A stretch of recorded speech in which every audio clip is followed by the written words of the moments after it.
Palm Sunday liturgy reflects a profound paradox, triumph and tragedy, welcome and rejection, celebration and suffering. झावळ्यांच्या रविवारची उपासना एका गहन विरोधाभासाची आपल्याला साक्ष देते. एका ठिकाणी आपण प्रभूचा जय जयकार करतो आणि शुभवर्तमानामध्ये त्याला खुशी द्या, त्याला खुशी द्या म्हणून आपण त्याचा उद्ध्वंस करतो. आपण येरुशलेममध्ये प्रभू येशू ख्रिस्ताचा मोठं स्वागत करतो, परंतु दुसऱ्या बाजूला त्याला नाकारतो.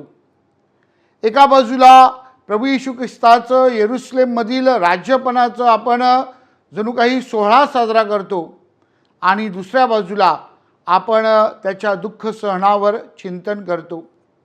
अशा प्रकारे या झावळ्यांच्या रविवारी palm Sunday we reflect on the mystery of human heart and the depth of Christ लव.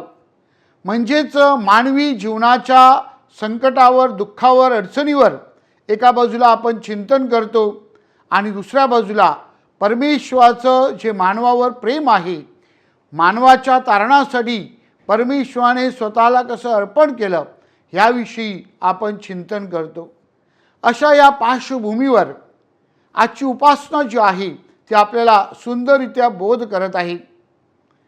आजच्या शुभवर्तमानामध्ये किंवा या दुःख सहनाच्या पवित्र आठवड्यामध्ये ख्रिस्त सभा आपल्याला शिकवत आहे की प्रभू येशू ख्रिस्त हा राजा असूनही त्यांनी घोड्यावर स्वार केला नाही, तर त्यांनी गाढवावर स्वार केलं. म्हणजे इतका तो नम्र झाला. प्रभू येशू ख्रिस्त राजा असूनही त्यांनी युद्ध पुकारले नाहीत, तर तो शरण आला. प्रभू येशू ख्रिस्त राजा असूनही त्यांनी लोकांवर राज्य केलं नाही, तर लोकांच्या तारणासाठी त्यांनी सेवा केली. माझ्या प्रिय बंधू भगिनींनो, अशा प्रकारे प्रभू येशू ख्रिस्त एक सुंदर राज्यत्वाची किंवा राजाची शिकवण आपल्याला देत आहे. आजच्या जगातील जी युद्धाची परिस्थिती आहे, या युद्धाच्या परिस्थितीसाठी आजच्या प्रभू येशू ख्रिस्ताची शिकवण ही खूप महत्त्वाची आहे. आज आपले नेते जे आपल्या अहमपणामध्ये जणू काही वाढत चाललेले आहेत आणि आपला अहमपणा वाढविण्यासाठी ते जगाला कसं तणावाच्या वातावरणामध्ये नेत आहेत हे आपण पाहत असताना आपल्याला प्रभू येशू ख्रिस्त शिकवत आहे की आपण समेटासाठी, शांतीसाठी शरण यायला पाहिजेत. शरण येणे म्हणजे हार नाही, तर शरण आल्याने आपण दुसऱ्यांना जिंकू शकतो आणि सर्वत्र आनंदाचं, सुखाचं, शांतीचं राज्य आपण निर्माण करू शकतो. आणि म्हणून आजची ही परिस्थिती जर आपल्याला बदलायची असेल तर प्रभू येशू ख्रिस्ताची ही जी शिकवण आहे की सेवा करा, नम्र व्हा, एकमेकांना क्षमा करायला तयार राहा, एकमेकावर दया करा आणि त्याद्वारे परमेश्वराचं राज्य जे आहे ते निर्माण करण्यासाठी आपण प्रयत्न केले पाहिजेत. प्रिय बंधू भगिनींनो, आजच्या दिवशी आपण प्रभू येशू ख्रिस्ताच्या दुःख सहनावर चिंतन करीत असताना केवळ आपण ते एक घटना 2000 वर्षापूर्वी झाली त्यावर चिंतन करत नाहीत, तर आजच्या परिस्थितीमध्ये या संपूर्ण दुःख सहनामध्ये आपण कुठे आहोत ह्याचा आपण विचार केला पाहिजे. आणि म्हणून या दुःख सहनामध्ये आपण पेत्रासारखे आहोत का? पेत्राने प्रभूला आश्वासन दिली होती, पेत्राने प्रभूला भरपूर काही करण्याचं सांगितलं होतं आणि जेव्हा वेळ आली तेव्हा पेत्र प्रभूला नाकारतो, तो विसरतो. त्यांनी काय सांगितलं होतं हे तो सर्व सोडून देतो. की आपण लोकांसारखे आहोत. एका ठिकाणी ती लोक प्रभूला उंचावतात, त्याचा जय जयकार करतात, होसाना म्हणतात, त्याच्यासाठी आपली वस्त्र देतात आणि दुसऱ्या बाजूला त्याला खुशी द्या, त्याला खुशी द्या अशा प्रकारे ते परिस्थितीनुसार आपला दृष्टिकोन बदलतात किंवा आपली भूमिका बदलतात. अशा प्रकारे आपण सोयीची भूमिका घेतो का आणि मार्ग पळवाट शोधण्याचा प्रयत्न करतो का? की आपण पिलाताप्रमाणे वागतो. पिलाताला सत्य काय हे ठाऊक होतं. हे सत्य ठाऊक असताना सुद्धा तो सत्य नाकारतो आणि हात धुवून मोकळा होतो. बऱ्याचशा वेळेला आपण देखील अशाच प्रकारे भूमिका घेतो की सत्य बोलण्याऐवजी, सत्याची साक्ष देण्याऐवजी आपण गुपचूपपणे वेगळ्या मार्गाने आपले हात धुवून मोकळे होतो.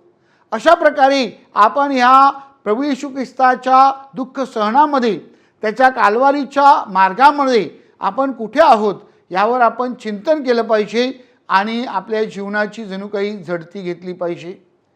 आजच्या या संपूर्ण या दुःख सहनावर चिंतन करीत असताना एक गोष्ट आपल्याला प्रभू येशू ख्रिस्त शिकवत आहे. या संपूर्ण दुःख सहनाच्या प्रसंगामध्ये प्रभू येशू ख्रिस्त आपलं तोंड उघडत नाही.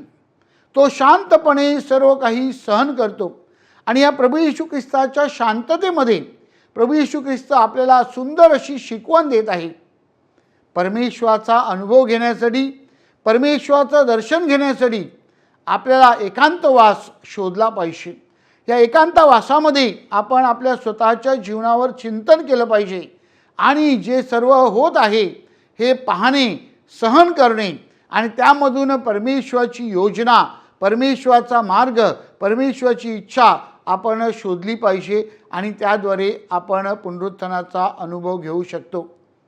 आणि म्हणून या पवित्र आठवड्यामध्ये प्रभू येशू ख्रिस्ताचं दुःख, सहन, मरण आणि पुनरुत्थान ह्यावर चिंतन करीत असताना आपण प्रभू येशू ख्रिस्ताबरोबर सहप्रवासी होऊया. आपण यरूशलेमपासून जणू काही सुरुवात करूया, कालवारीच्या वाटेवर त्याला सोबत करूया आणि आपण मरियम मग्दलेनाप्रमाणे कबरेकडे जाऊन पुनरुत्थानाचा अनुभव घेऊया. हा पवित्र आठवडा ख्रिस्त सभेचा महत्त्वाचा उपासना वर्षातला आठवडा आहे. या आठवड्यामध्ये आपण प्रभू येशू ख्रिस्ताच्या दुःख सहनावर, मरणावर आणि पुनरुत्थानावर जो आपल्या श्रद्धेचा गाभा आहे त्यावर चिंतन करीत आहोत. ह्या दुःख सहनावर, मरणावर आणि पुनरुत्थानावरील चिंतन आपल्याला आपल्या ख्रिस्ती श्रद्धेमध्ये दृढ होण्यासाठी आणि ख्रिस्ती श्रद्धेची जे महत्त्व आहे ते आपल्याला कळावं आणि त्यानुसार आपण प्रभू येशू ख्रिस्ताचे शिष्य बनावेत म्हणून विशेष प्रार्थना करूया. हा उपासना वर्षातील पवित्र आठवडा आपल्या सर्वांना कृपेचा, परिवर्तनाचा आणि आपल्या आध्यात्मिक नूतनीकरणाचा जावो म्हणून मी आपल्यासाठी प्रार्थना करीत आहे.